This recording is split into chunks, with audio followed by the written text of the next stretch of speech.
This whole review that you guys are about to watch is just a reading of my tweets of last night. I said 14 hours ago, I've been enjoying this reunion. It's been a million times more interesting than the season, and we're having conversations that should have been held months ago, but the cast was on mute, avoiding each other. Look around, everybody on mute. Okay, the cast of the Real Housewives of Potomac, they were doing the mute challenge the entire season 8. They were on mute, like nobody wanted to talk to each other. Wendy and Gizelle didn't even want to say hey. Candice and Gizelle hated each other's guts. They didn't want to talk. Robyn and Candice were on the outs. Who else didn't talk to each other? Hell, Debbie didn't want to talk to the girls. And listen, it was not conducive to an incredible reality TV series. I mean, the girls need to talk to each other. The girls need to, they gotta speak. They need to interact. So, I was kind of happy because it's like, wow, they're actually talking. Like, even when they showed a clip and when he was like, yeah, I wish Gizelle well and things like that with her father, but I won't be saying anything because when my mom was in the hospital, y'all were saying this, that, and the third, calling her everything but a child of God. And when they got done playing that package, Wendy was like, wait. Before you, Andy Cohen, ask me any questions, Wendy, that is not true. And y'all, I could have sworn that was the first time this season that Gizelle confronted Dr. Wendy to you, sweetie, on anything.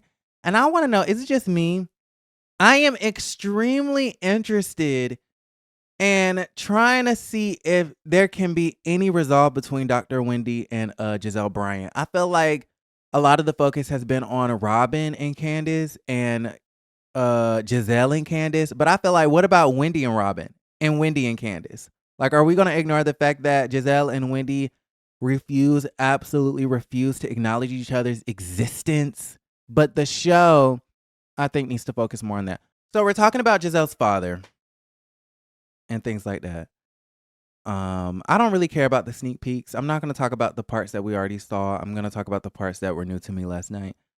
So we're talking about Giselle's father, and Gizelle says that she lucked up and was super sad about the situation. They had a celebration of life down there in New Orleans for her father. Rest in peace to Giselle's father. And while Gizelle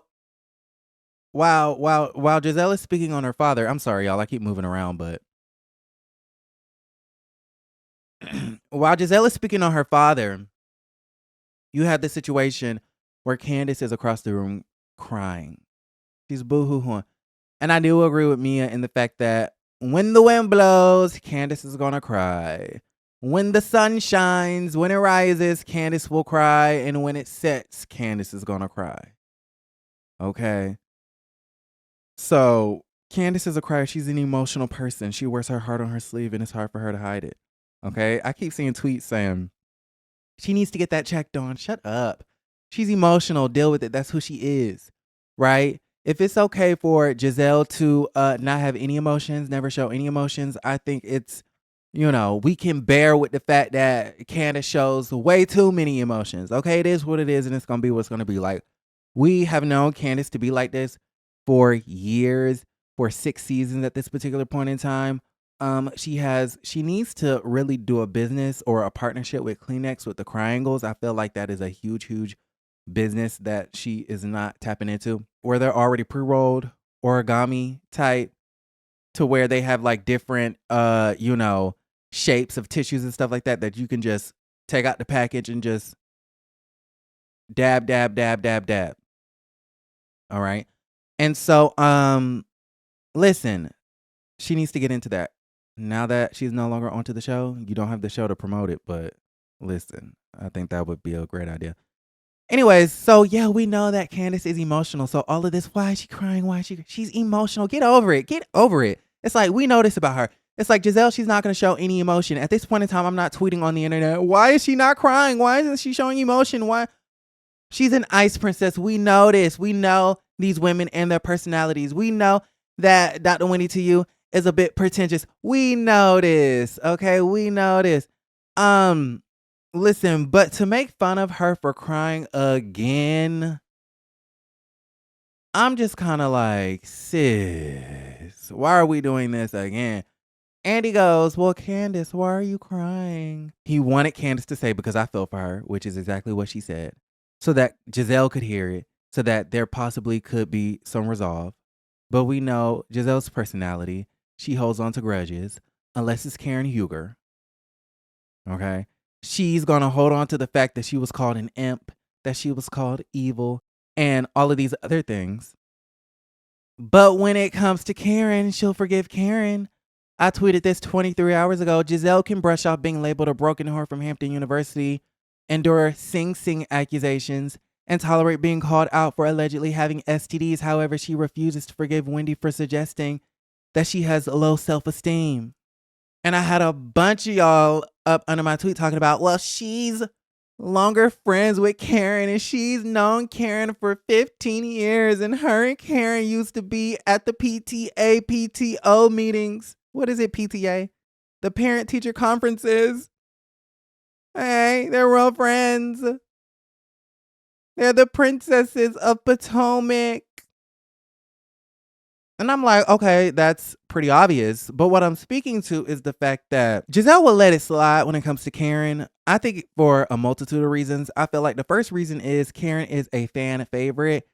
And so it's called optics, okay? If she can get Karen to be on her side, sometimes she can stay above water. She can stay afloat. She can have a little bit of likability to her if it appears that she can have like this frenemy banter with Miss Karen Huger.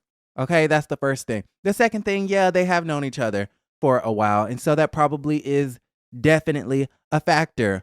But I also feel as though, and I think this is the main reason why she's okay with the Sing accusations and the hot box accusations and the broken whore from Hampton University accusations, is because around that era of Potomac, Karen was lying. Karen was lying. There's no evidence of no hot box. Okay, not saying that it's not true, but I don't even think Karen knows that to be true. Even if Gizelle did have a hot box, I don't know if Karen would know that. Okay? And so there's no evidence of a hot box that I know of. There's no evidence of her being a broken whore from Hampton University that I know of. There's no evidence of her going to Sing mental facility that I know of.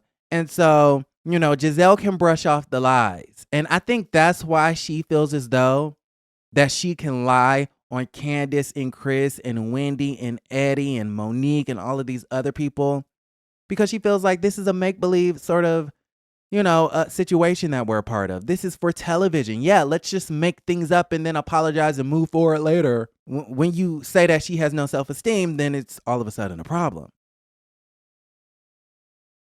I say that to say Gizelle has no issues when it comes to lies being spewed onto the show. But when you hit her where it hurts, when you hit her with the truth, like her low self-esteem, that's when it becomes a problem.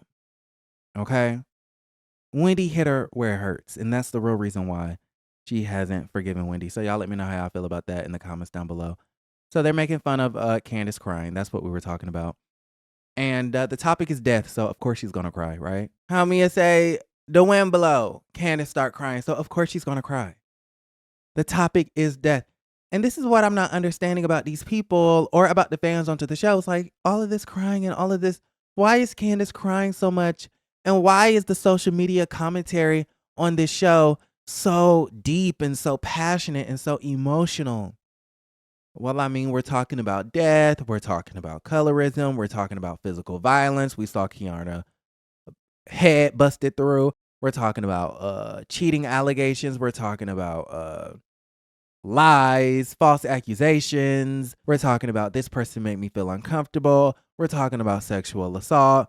I mean, if I was Candice, I would be crying on top of every hour too. So then they start talking about colorism. They're really talking about the relationship between Candice and Robyn and where it went wrong. And they're going back through their text messages and things like that. And Robyn was like, one of the reasons why I was really upset is because the colorism conversation from last year was just super hard to deal with.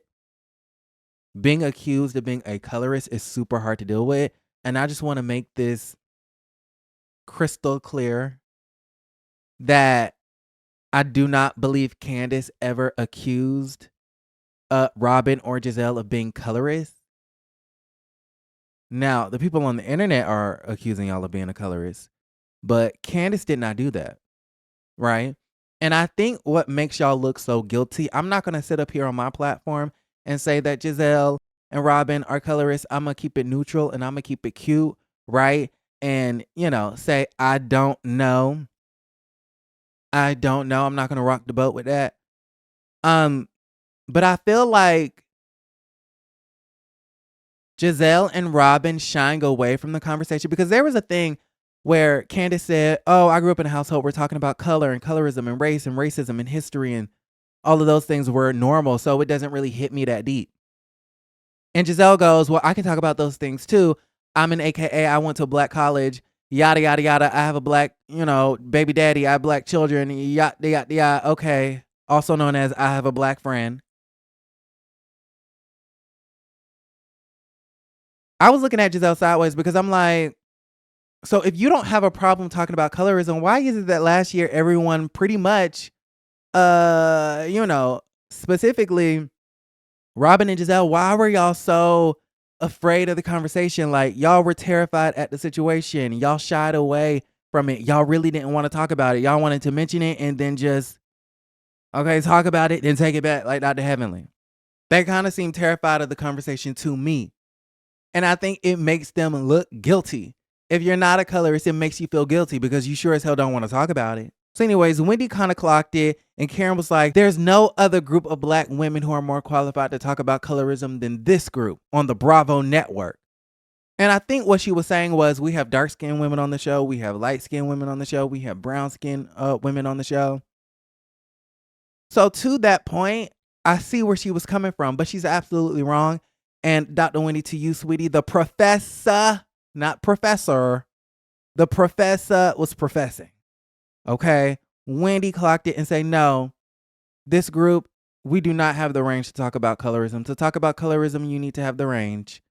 And us as a group, we don't have the bandwidth.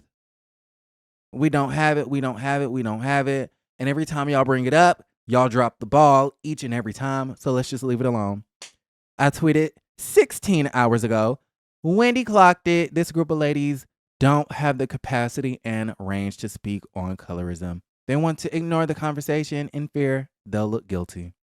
Then we went to a break and I started thinking to myself, wow, we got Wendy being clocked for the dumbest things, for, making faces while Gizelle is talking about her daughter.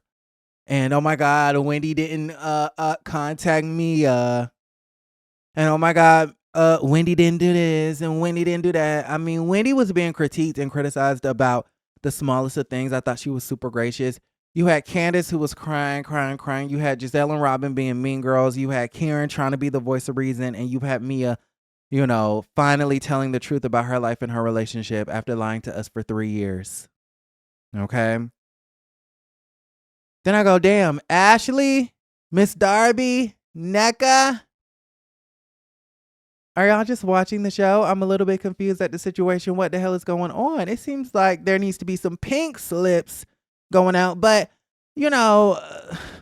unfortunately, allegedly, 2 of the women that actually are helping this reunion be watchable are gone. 16 hours ago, I wrote Ashley and Nneka are just watching the show. Mia, Gizelle, Wendy, Candice, Robyn, and Karen are the only ones bringing anything to this reunion. And we've already allegedly lost 2 of them, meaning Candice and Robyn. They're allegedly gone. Well, Candice is gone. Robyn is allegedly gone, right? Oh, and speaking of Wendy, I just want to toot Wendy and Eddie's horn. 2 million in sales since the launch of Happy Eddie cannabis pre-rolls. Y'all, notice how Ashley, Darby, and Gizelle Bryant were on mute. Looking around, everybody on mute. When they went to Renaissance, I know they won that challenge. Whatever show Gizelle and Ashley went to, they won that challenge. Okay, how everybody on each tour stop was losing because y'all wouldn't shut the fuck up. Darby and Miss Bryant won. They won the mute challenge because I wonder how much has GNA made? How much is GNA? If I go to the GNA website right now, will I see fashions? Look around, everybody on mute. Shop all. The same baseball cap for $25. The same ugly hoodie for $42. The same Scully for $45. What a mess. Y'all let me know how y'all feel about everything in the comments down below. Like the video, subscribe to the channel, and don't forget to create a great day.